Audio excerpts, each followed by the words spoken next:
Okay, week 12, day 2. And the quality we're on this week is persistent. And we talked about yesterday, if there's hope in the future, there's power in the present. If there is hope in the future, that's why I never gave a student a 0 on a test.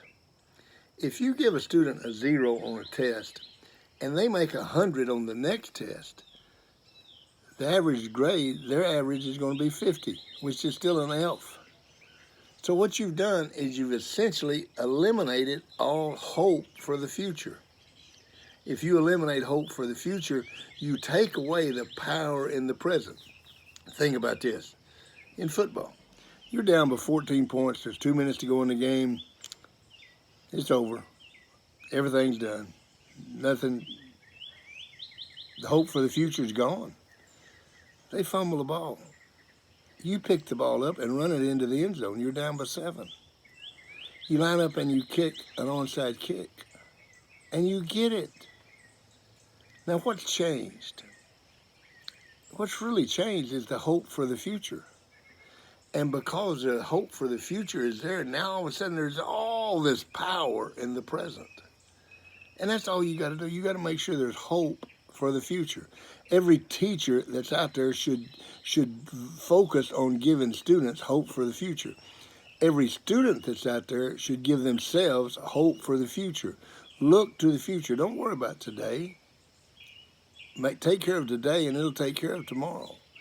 Bernardo Castro, page 72. Great lesson in persistence. Bernardo Castro was an immigrant to the United States. He came to New York City with only a couple of dollars. He searched from store to store to find a job. Finally, he secured a job sweeping out an upholstery shop. He could speak very little English, so he enrolled in night school. It was a large school of more than 2,000 students. One cold December night, he set out to class. He had to walk 5 miles and a blizzard was raging. After going a block, the thought came to him, turn around, quit, go home. The other thought he had was, I can make it, keep going. He decided to keep going. When he reached the school, the door was locked. Finally, a janitor came to the door and told him that no one else had shown up because of the weather and that the school was closed. Bernardo turned and began his long walk home. He was at first frustrated and miserable. But after traveling about a mile, he began to feel excited. He walked taller and straighter with pride in every step, and he thought of more than 2,000 people. I'm the only one that has the inner drive to weather the storm. I have something great inside of me. My destiny is to achieve greatness. Castro would have gradually go from sweeping up an upholstery shop to being an apprentice to an upholsterer to being an upholsterer to being a furniture salesman. Then he managed a furniture store, becoming the owner and eventually the owner of a chain of furniture stores and a millionaire. The key to his success was persistence. What made Bernardo Castro believe he could be successful? He had weathered the storm. He had gone through the blizzard. I told this story the first year I was coaching at Idabel. And we played our arch nemesis, Broken Bow. And we hadn't beaten Broken Bow in 15 years. And there was about, 2 minutes to go in the game. And our quarterback threw an interception. If they make a first down, obviously the game's over. They're ahead 21-20. The quarterback's coming off the field. And I'm thinking to myself, I don't want to yell at him or scream at him because I still got 8 more games to play with this kid at quarterback. And I'm not sure what I'm going to say to him or if I'm going to say anything. And he gets close to me and he says, don't worry, Coach, it's just a blizzard. Just a blizzard. We'll get through it. Does it work? Sure it works. That story that week made him think about, I'm not quitting. And that team didn't quit. We held them 3 downs, called 3 timeouts, made them punt the football.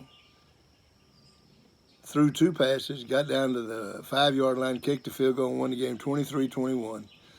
First time we'd beaten them in 15 years. Persistence.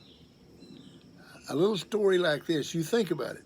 Are you going to have some blizzards today? Are there going to be blizzards in your life?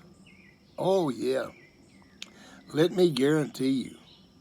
I'm 70 years old, and I promise you, there are an enormous amount of blizzards you're going to have to go through. But you can go through them. And the key to it is just persisting. I talked about selling the books for the Southwestern Bible Company. All you had to do was go to 30 doors a day. How many times did I have that I had gone to 23 houses and hadn't sold a book? Blizzards. But you don't quit and go home. You keep going. You knock on another door. And before you know it, you get there. You just got to keep on keeping on. And that's the key to everything. Persistence is the key to your self-respect. You hear me? The key to your self-respect is persistence. Every time you quit, your self-respect goes down. Every time you quit, your self-respect goes down. Every time your self-respect goes down, your self-image goes down. Every time that goes down, the expectations you have for yourself go down. Persistence is the key to self-respect. Don't quit. See you tomorrow.